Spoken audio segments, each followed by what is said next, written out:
They betrayed Earth. Then the human war fleet arrived, and the galaxy. Blaze Part 1. The betrayal. Admiral Park Do-hyun stood on the bridge of the Taeguk, watching the blue marble of Earth spin slowly below him. It was a peaceful morning. The sun was rising over Asia, painting the clouds in shades of gold and pink. He had seen this view 1,000 times, but it never grew old. Earth was home. Earth was everything. His communicator beeped. A message from Captain Lee Jian, his second in command. "Admiral, we have incoming ships. Compact signatures. 40 vessels, maybe more." Park frowned. The Galactic Compact was Earth's ally. Humanity had joined them 5 years ago, signing treaties of trade and mutual defense. Earth had even sent 40% of its fleet to help the Compact fight a war on the far side of the galaxy. Those ships were months away now. "They didn't announce any visit," Park said. "Contact Ambassador Kang on the capital world. Find out what's happening." Jian's voice came back tense. "Sir, I can't reach him. All communication channels to Compact space are down." Park felt the first cold touch of fear in his chest. In 30 years of military service, he had learned to trust that feeling. Something was wrong. "Red alert," he said quietly. "All ships to defensive positions." The Taeguk came alive with sirens and flashing lights. Around Earth's orbit, the remaining human fleet began to move. 60 ships in total. Not many. Not nearly enough if the Compact had turned against them. Park watched the alien fleet approach on his screen. Velothi cruisers, mostly. The Velothi were insect-like creatures, cold and calculating. They led the Compact Council.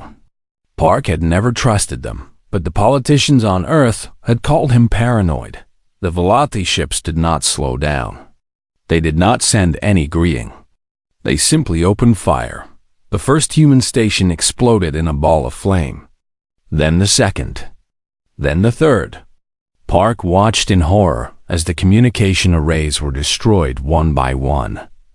Earth was being cut off from the rest of the galaxy. "All ships engage," Park shouted. "Protect the planet." The human fleet surged forward to meet the enemy. They fought bravely. They fought desperately. But they were outnumbered and outgunned. The Compact had planned this attack perfectly. They had waited until Earth's main fleet was far away. They had struck without warning, without mercy. On the Compact capital world, Ambassador Kang Minho was dragged from his office by Velothi soldiers. He had discovered the betrayal only moments before, when a sympathetic alien aide showed him the secret council vote. The Compact had decided that Earth was too valuable to remain free. Humanity's resources, their planet, their strategic location between two spiral arms of the galaxy. All of it would belong to the Compact now. "You cannot do this," Kang shouted as they bound his hands. "We had treaties. We were allies." The Velothi commander looked at him with cold, multifaceted eyes. "You were useful. Now you are conquered. That is the way of the galaxy." Back at Earth, Admiral Park was losing the battle. 20 of his ships were gone. The enemy kept coming. And now, the worst part began. The Compact fleet moved past the human defenders and took position over Earth cities. They began to bombard the surface. Park watched Seoul disappear in fire. Then Tokyo, then Beijing, then Mumbai. Billions of people turned to ash in moments. He could hear the screams over the emergency channels. Families calling for help. Children crying for their parents. And then silence. Only silence. "Admiral," Jian said, her voice breaking. "We have to retreat. If we stay, we die. And if we die, humanity dies with us." Park could not speak. His home city was gone. His family was gone. Everything he had ever known was burning below him. But Jian was right. The 2 million civilians on the evacuation ships behind them were all that remained. If Park threw away his fleet in a hopeless fight, those people would have no protection. The compact would hunt them down and finish what they started. All ships, Park said, and his voice sounded like it belonged to someone else. Fall back. Protect the evacuation convoy. We are leaving. The human fleet turned and ran. It was the hardest order Park had ever given. Behind them, Earth continued to burn. The compact did not pursue. They did not need to. They had won. For 3 days, the human survivors fled through empty space. They had no destination. They had no plan. They only had the burning need to survive. Park did not sleep. He could not close his eyes without seeing the fire. He stood on the bridge hour after hour, staring at the stars, thinking about revenge. On the 3rd day, Jian brought him tea. She stood beside him in silence for a long time. The civilians are asking what happens now, she finally said. They want to know if there is any hope. Park looked at her. Jian's eyes were red from crying. She had lost her parents in Bizan, but she was still standing, still fighting. We survive, Park said. That is the first thing. We find a place to hide, somewhere beyond compact space. We rebuild. We grow strong. And then? Park turned back to the viewport. The stars stretched out before him, cold and endless. And then we come back. We come back with fire and steel. We come back with every weapon we can build. And we make them remember what they did to Earth. We make the whole galaxy remember. Jian nodded slowly. The crew will follow you, Admiral. We all will. I know, Park said. That is what frightens me. Far behind them, Earth was a dead world now. The oceans boiled. The cities were craters. 7 billion people had died in a single day. The compact would record it as a successful annexation, a minor note in their long history of conquest. But the compact had made a mistake. They had not killed everyone. They had let the survivors escape. And among those survivors was a man who had just lost everything. A man with nothing left but rage and patience and a mind built for war. Admiral Park Do-hyun stood on his damaged bridge and made a silent promise to the dead. Remember this, he whispered. Remember everything. I will come back. And when I do, the galaxy will blaze. The human fleet disappeared into the darkness between stars. And the long years of preparation began. They betrayed Earth. Then the human war fleet arrived and the galaxy blazed. Part 2. The Gathering Storm. 3 years had passed since Earth burned in the cold darkness of the outer rim. Far beyond the edges of compact space, humanity had found a new home. It was not much. A cluster of barren moons around a dying red star. No one in the galaxy came here. No one even knew this place existed. That was exactly what Admiral Park Do-hyun wanted. The human population had grown. 2 million survivors had become 12 million. Other refugee ships had found their way to the hidden base.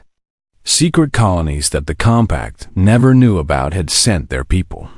Volunteers from research stations and mining outposts had arrived, bringing skills and supplies and burning hatred for the aliens who had destroyed their world. Park stood in the central command station, watching through the viewport as construction ships moved between the asteroids. They were building something big. Admiral, a voice said behind him. The new ships are ready for inspection. Park turned to face Chief Engineer Yoon Tae-hee. She was a small woman with tired eyes and oil-stained hands. Before the war, she had designed civilian transports. Now she built weapons. Show me, Park said. They walked together through the station's corridors, past workshops and laboratories where humans worked day and night. Everyone here had lost someone. Everyone here wanted revenge. That shared pain had turned them into a single weapon, aimed at the heart of the compact. Yoon led Park to a massive hangar carved into an asteroid. Inside, Rows of warships gleamed under the lights. They were unlike anything humanity had built before.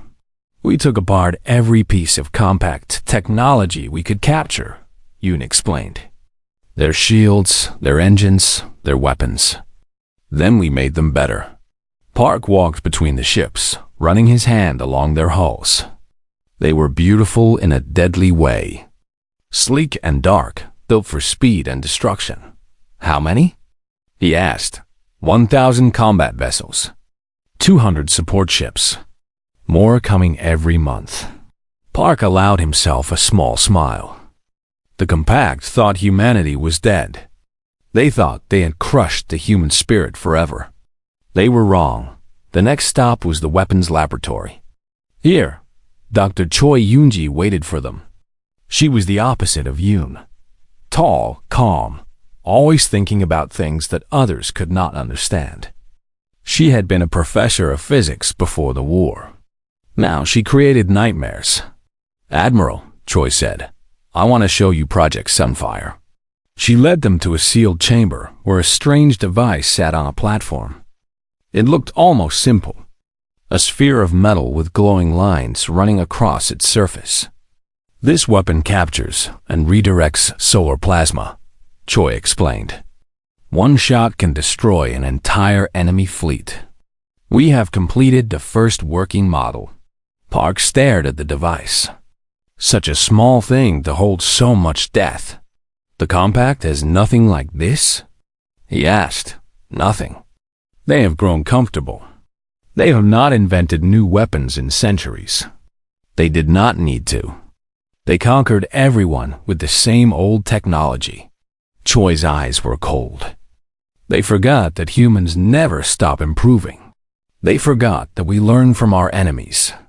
They forgot that we are very, very good at killing. Park nodded slowly. Good. Keep building. We will need many of these. That evening, Park called his commanders together. Colonel Baek Sunwoo, the ground forces leader, was a hard man with scars on his face and hands. He had fought in the retreat from Earth, pulling wounded soldiers into evacuation ships while the cities burned around him. He never smiled anymore. Captain Lee Jian, now promoted to Rear Admiral, sat beside him. She had become Park's most trusted officer. Where Park burned with cold rage, Jian kept her head clear. She planned, calculated, and found solutions when others saw only problems. Intelligence report, Park said, spreading data across the table. The Compact believes we are extinct. They have divided our territory among themselves. They celebrate their victory. Baek made a sound of disgust. Let them celebrate. It will make their screaming louder when we arrive. We cannot fight them head-on, Jian said. Even with our new fleet, they still outnumber us 10-1. We will not fight head-on, Park replied. We will strike fast and disappear.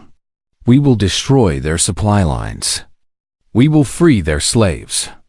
We will make them afraid of every shadow. He pulled up a map of compact space. First target, the Keth system. A major supply hub. Lightly defended because they feel safe. We will show them that nowhere is safe. A communication signal interrupted them. Yoon's voice came through the speaker. Admiral, we are receiving a transmission. Encrypted. Human encryption. Park frowned. From where? The Compact capital.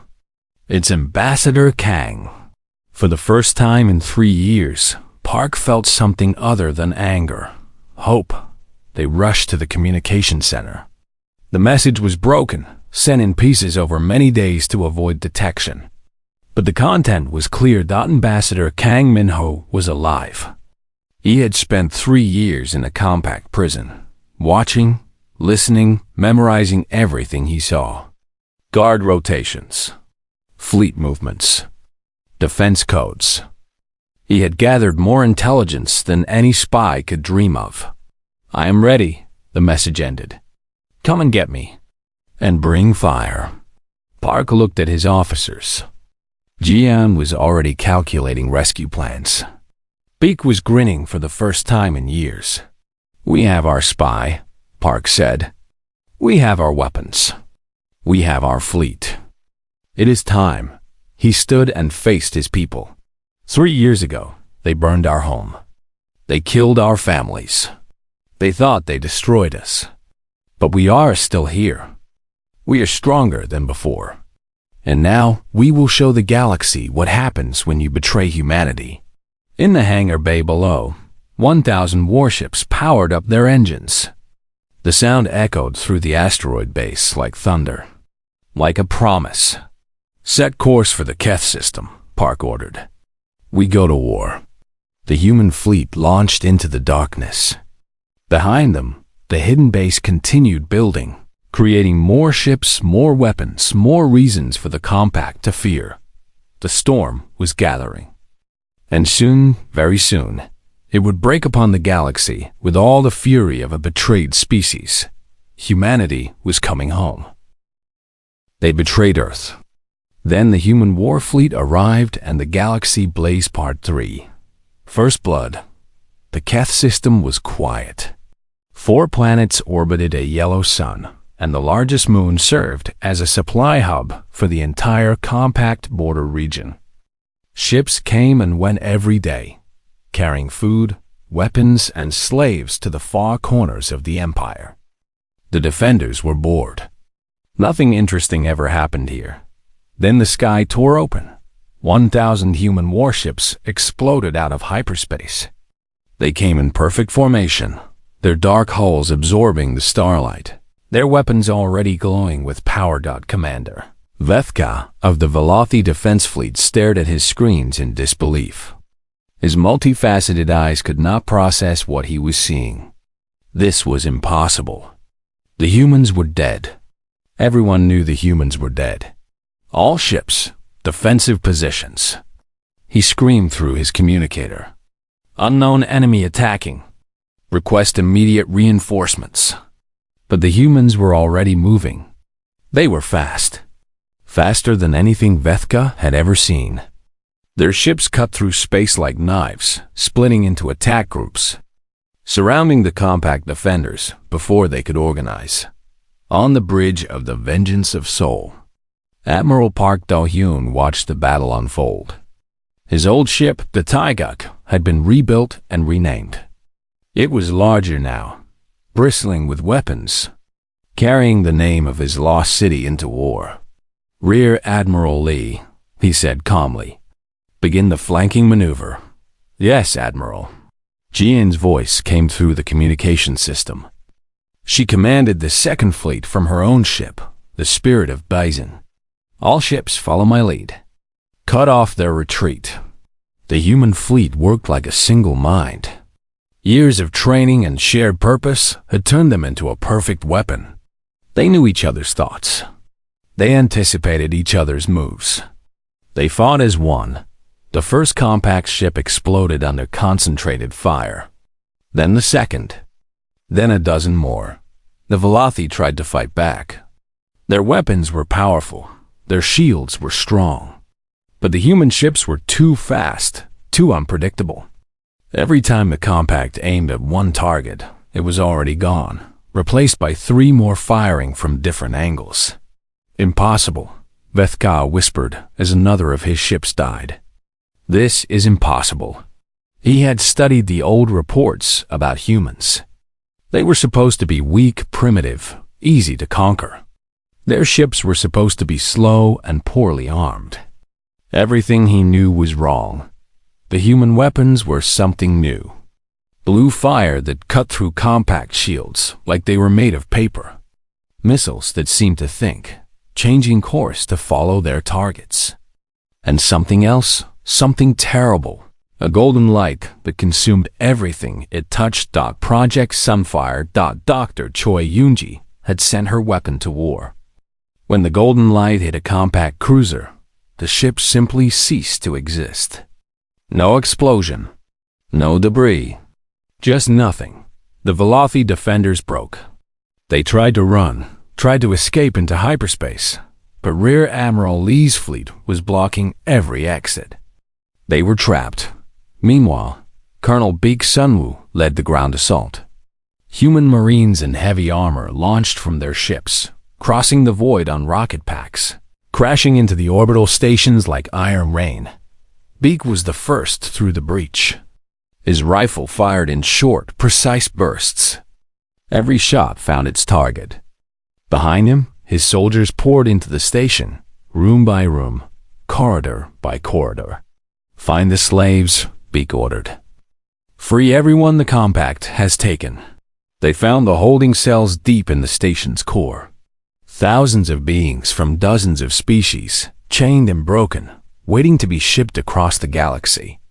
They had been conquered by the compact years or decades ago. They had given up hope. When the human soldiers cut their chains, they wept. "Who are you?" asked a tall, thin creature with gray skin and 4 arms. His name was Vessel of Fury, though once he had been called something gentler. His people, the Rathani, had been conquered 50 years ago. He had been a slave since childhood. "We are humans," Beek said. "We are enemies of the compact. And today, you are free." Vessel of Fury looked at the human soldier.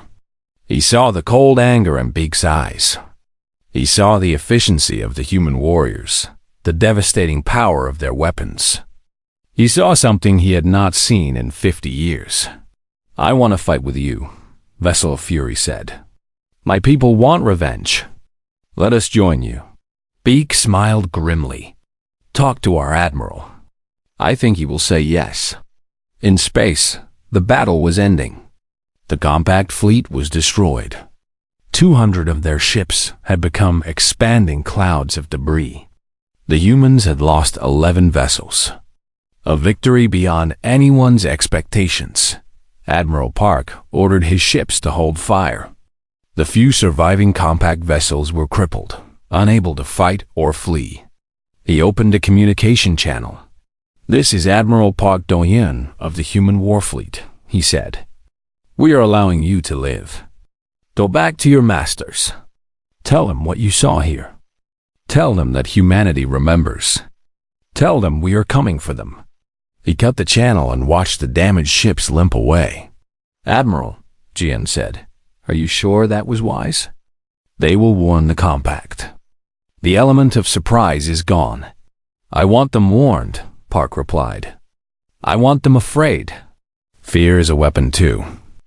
As the human fleet secured the system, they processed the freed slaves. Thousands of Rathani. Hundreds of other species. All of them had been told that resistance was impossible, that the compact was invincible. That hope was foolish. Now they had seen humans tear through the compact's defenses like they were nothing. They had seen the impossible become possible. Vessel of Fury spoke to his people. His words spread like fire. The Rathani had shipyards hidden away, workers who remembered how to build weapons, warriors who had never stopped dreaming of freedom. "The humans have shown us the way," Vessel of Fury said. "Will we follow?"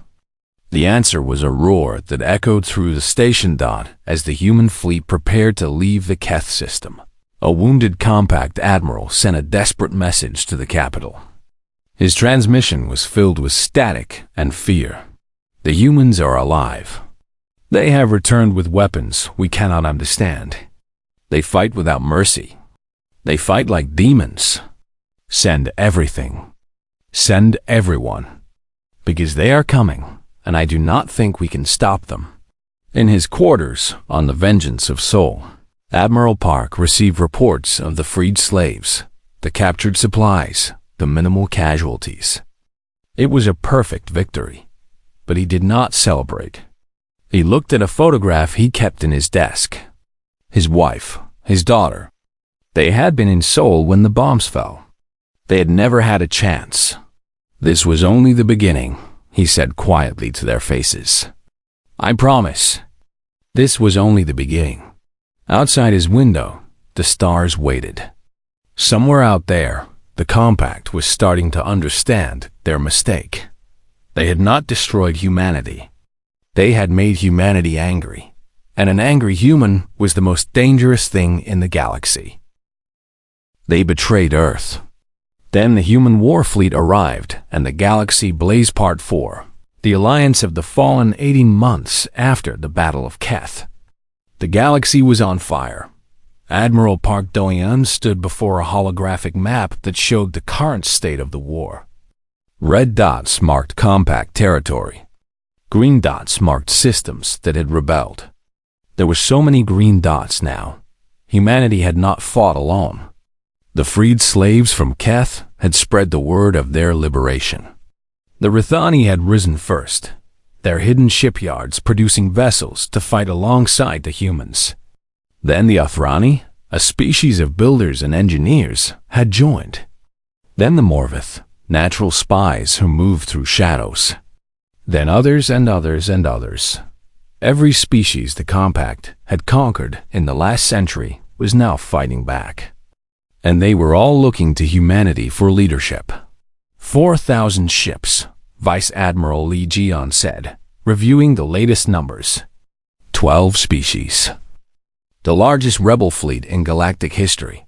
It is not enough, Park replied. The Compact still has more. But they are afraid now. That counts for something. Park nodded slowly. Fear was spreading through the Compact like a disease. Their commanders refused to engage human ships directly. Their soldiers surrendered at the first sign of human armor. Their leaders argued with each other, each one blaming the others for the disaster. The Compact had been strong because they seemed invincible. Now, that illusion was shattered. And without it, they were just another empire waiting to fall. A signal came through the communication system. Park answered it personally. Admiral. The voice belonged to Colonel Beek Sunwoo.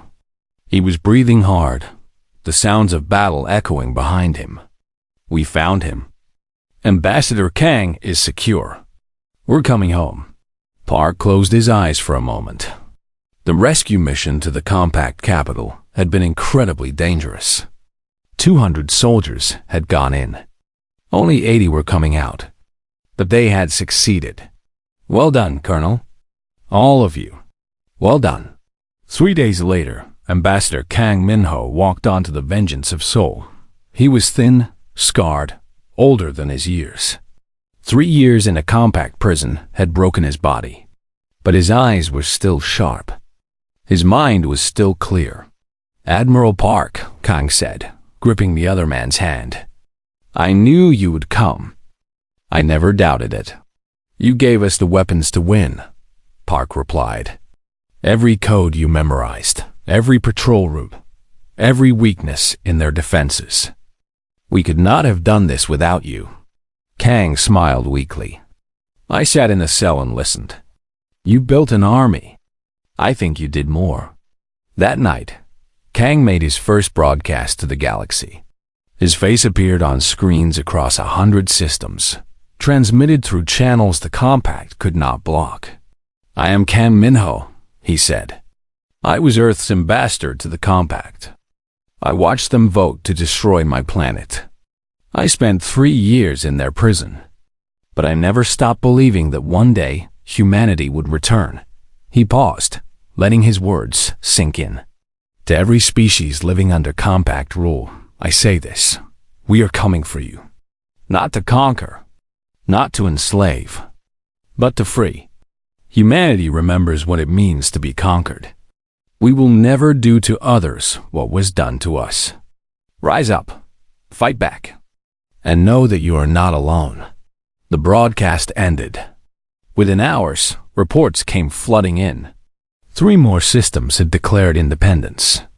2 Compact governors had been overthrown by their own people. A major military base had surrendered without a fight.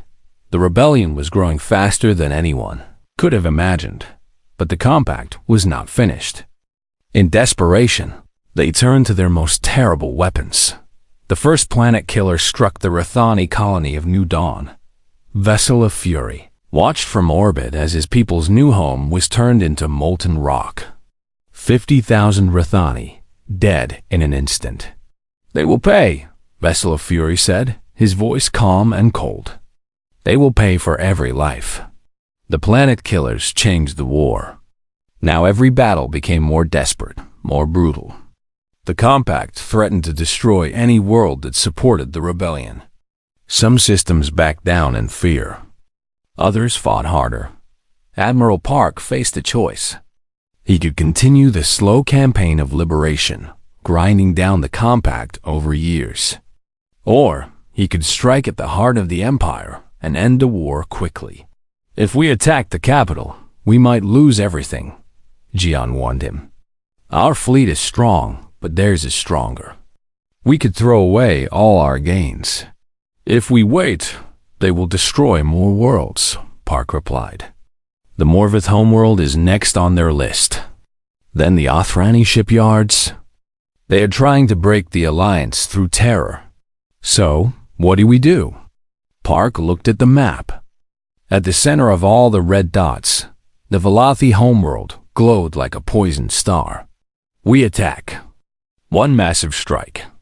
Everything we have. He called a meeting of all the Alliance commanders. Vessel of Fury was there, his gray skin marked with ritual scars of mourning. The Othrani leaders attended by hologram, their massive bodies too large for the ship. The Morvith came in person, their presence barely visible, just a shimmer in the air. The Compact believes we are scattered, weak, unable to coordinate, Park told them. They believe they can pick us off one by one. We will prove them wrong. We will gather every ship we have and strike the Velothi homeworld. We will end this war in a single battle. This is madness, one of the Othrani rumbled. They will have 6,000 ships defending their capital. We have 4,000. We have something better than numbers, Dr. Choi Yoonji said. She had been quiet until now, standing in the corner, watching. Project Sunfire Mark II is complete. We can deploy it from individual ships now. Hundreds of weapons capable of destroying entire fleets. The room fell silent. The humans have given us a choice, Vessel of Fury said finally. We can wait and be destroyed slowly. Or we can attack and perhaps win quickly. My people have already lost one home. We will not lose another. The Rithani stand with humanity. One by one, the other species declared their support. The alliance would attack together. They would win together or die together. As the commanders left to prepare their fleets, Jion approached Park. Are you sure about this? She asked. Everything depends on one battle. If we fail, humanity is truly finished. Park looked out at the stars. Somewhere beyond them, Earth's ashes still orbited a lonely sun. We were already finished, he said. The Compact made sure of that. Now we are something new. Something they created. Let them deal with the consequences. The Alliance fleet began to gather. 4,000 ships from a dozen species, all flying under the banner that Kang Min-ho had designed. A blue circle on a black background. Earth and the void. Memory and hope. The final battle was coming, and the galaxy held its breath. They betrayed Earth. Then the human war fleet arrived, and the Galaxy Blaze Part 5. The galaxy blazes, the Velothi sun was ancient and red, casting bloody light across the most important system in the galaxy. For 1,000 years, the Compact had ruled from here. Their capital stations orbited the largest planet. Their greatest fleets protected it. Their leaders believed themselves untouchable. Then the sky filled with enemies. 4,000 Alliance. Ships dropped out of hyperspace in perfect formation. Human vessels led the way, their dark hulls marked with the names of destroyed Earth cities. Behind them came the Rithani warships, gray and angular. The Othrani carriers, massive as moons. The Morvith shadow ships, barely visible against the stars. Admiral Park Do-yeon stood on the bridge of the Vengeance of Seoul and looked upon his enemy's home. All ships, he said. His voice carried to every vessel in the fleet. Today we end this. For Earth, for all the worlds they have burned. Attack. The Alliance surged forward, The compact defenders had been waiting. 6,000 ships formed a wall between the attackers and the capital. Admiral Veth Prime, the highest commander of the Velothi Navy, watched the approaching fleet with cold confidence. "They are outnumbered," he told his officers. "They are desperate. They will break against us like waves against stone." The first missiles flew. The first beams crossed the void. And the greatest battle in galactic history began. Vice Admiral Li Jion commanded the left flank. Her ships cut into the compact formation like a blade, drawing defenders away from the center. She fought from the bridge of the Spirit of Buzin, directing her fleet with calm precision while her ship shook from enemy fire. "Hold formation," she ordered. "Make them come to us. Make them overextend." On the right flank, Vessel of Fury led the Rathani with savage joy. His people had waited 50 years for this moment. Every shot they fired carried decades of hatred. For new dawn, he screamed through the communication channels. For every slave who died in chains. Today, the Rathani take their revenge. The center of the battle was chaos. Ships exploded in all directions. Debris fields grew so thick that navigation became impossible. The void turned bright with weapons fire. 1,000 suns burning and dying in moments. Admiral Park watched it all, waiting for his moment. "Dr. Choi," he said quietly. "Is Project Sunfire ready?" "Ready and waiting, Admiral." The compact was winning. Slowly, painfully, but winning. Their numbers were making the difference. For every ship they lost, the Alliance lost 1.5. The math was simple and terrible, but Park had not come here to fight fair. "All Sunfire-equipped ships," he ordered. "Fire at my command." 300 ships across the Alliance fleet powered up their weapons. Golden light gathered around their hulls. Admiral Veth Prime saw the readings on his sensors and felt his first moment of real fear. "What is that?" he demanded. "What are they doing?" "Fire." 300 beams of captured solar plasma crossed the battlefield at the speed of light. They struck the heart of the compact fleet. And the compact fleet ceased to exist. In a single moment, half of the defenders vanished. Ships, stations, orbital platforms all turned to nothing. The golden light consumed everything it touched. The surviving compact vessels broke and ran. But there was nowhere to go. The Alliance fleet surrounded them, blocked their escape, destroyed them without mercy. On the capital stations, panic spread. The Velothi ruling council scrambled for their personal ships, desperate to flee. But Colonel Beek Sunwoo and his Marines were already there. They had launched during the main battle, hidden among the debris, crashing into the stations while the defenders were distracted. Now they fought through the corridors, unstoppable, hunting the leaders who had ordered Earth's destruction. Beek found the council chamber himself. The Velothi counselors cowered behind their guards, their insectoid faces twisted with fear. "Please," one of them begged. "We can negotiate. We can pay." "You cannot pay for 7 billion lives," Beek said. And he raised his rifle. In space, the battle was ending. The compact fleet was destroyed. Admiral Veth Prime died when his flagship took 17 direct hits. The orbital defenses fell silent. The Alliance had won, but Park was not finished. He aimed a vengeance of soul at the Velothi sun and powered up the ship's Sunfire weapon. "Admiral," Ambassador Kang's voice came through the communication system. He was on another ship, watching everything. "What are you doing? Ending this permanently? If you destroy their sun, billions will die. Civilians, children, people who had nothing to do with the war." Park's hand hovered over the firing control. Below him, on the largest planet, 20 billion Velothi lived their lives. Most of them had never voted for the council. Most of them had never even thought about Earth. But some of them had celebrated when Earth burned. Some of them had cheered. They did not stop their leaders, Park said.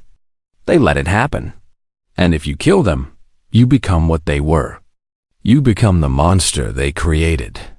Kang's voice was steady. I know you, Park Do-hyun. I know what kind of man you are.